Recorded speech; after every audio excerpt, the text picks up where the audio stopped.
بسم اللہ الرحمن الرحیم اللہم صلی علی سیدنا و مولانا محمد مبارک وسلم وصلی علیہ۔ حضرت حارث بن حشام رضی اللہ عنہ کے اسلام لانے کا قصہ۔ حضرت عبداللہ بن اکرمہ رحمۃ اللہ علیہ فرماتے ہیں کہ فتح مکہ کے دن حارث بن حشام اور عبداللہ بن ابی ربیہ حضرت ہانی بنت ابی طالب رضی اللہ عنہا کے پاس آئے۔ ان دونوں نے ان سے پناہ مانگی اور یوں کہا کہ ہم تمہاری پناہ میں آنا چاہتے ہیں۔ حضرت ہانی نے ان دونوں کو پناہ دے دی۔ پھر حضرت علی بن ابی طالب رضی اللہ عنہ وہاں آئے۔ ان کی نظر ان دونوں پر پڑی، وہ اپنی تلوار نکال کر ان پر حملہ کرنے کے لیے جھپٹ پڑے تو حضرت ہانی ان دونوں کو بچانے کے لیے حضرت علی سے لپٹ گئیں اور کہنے لگی، تمام لوگوں میں سے تم ہی میرے ساتھ ایسا کرنے لگے ہو، اگر تم نے مارنا ہی ہے تو پہلے مجھے مارو۔ حضرت علی رضی اللہ عنہ رک گئے اور ان کو یہ کہہ کر چلے گئے کہ تم مشرکوں کو پناہ دیتی ہو۔ حضرت ہانی فرماتی ہیں، میں نے حضور صلی اللہ علیہ وسلم کی خدمت میں جا کر عرض کیا، یا رسول اللہ، میرے ماں جائے بھائی حضرت علی نے میرے ساتھ ایسا معاملہ کیا ہے کہ میرا بچنا مشکل ہو گیا تھا۔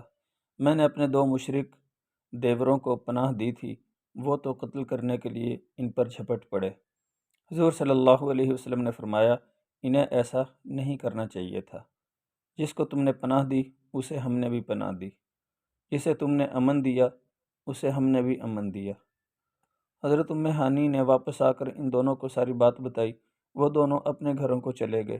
لوگوں نے آ کر حضور صلی اللہ علیہ وسلم سے کہا کہ حارث بن حشام اور عبداللہ بن ابی ربیہ تو زعفران والی چادریں پہنے ہوئے اپنی مجلس میں اطمینان سے بیٹھے ہوئے ہیں۔ حضور صلی اللہ علیہ وسلم نے فرمایا، اب تم ان لوگوں کا کچھ نہیں کر سکتے ہو، کیونکہ ہم ان کو امن دے چکے ہیں۔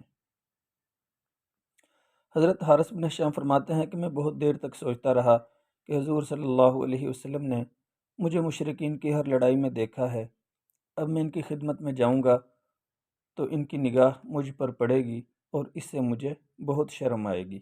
لیکن پھر مجھے خیال آیا کہ آپ صلی اللہ علیہ وسلم تو بہت نیک اور بہت رحم دل ہیں، اس لیے میں آپ کی خدمت میں حاضری کے لیے چل پڑا۔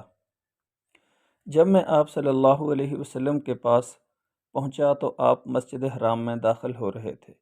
مجھے دیکھ کر آپ بہت خندہ پیشانی سے پیش آئے اور رک گئے۔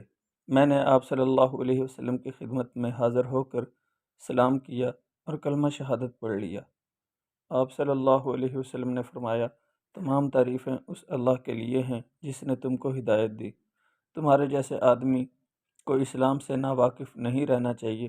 حضرت حارث نے کہا، میں بھی یہی سمجھتا ہوں کہ اسلام جیسے دین سے ناواقف نہیں رہنا چاہیے۔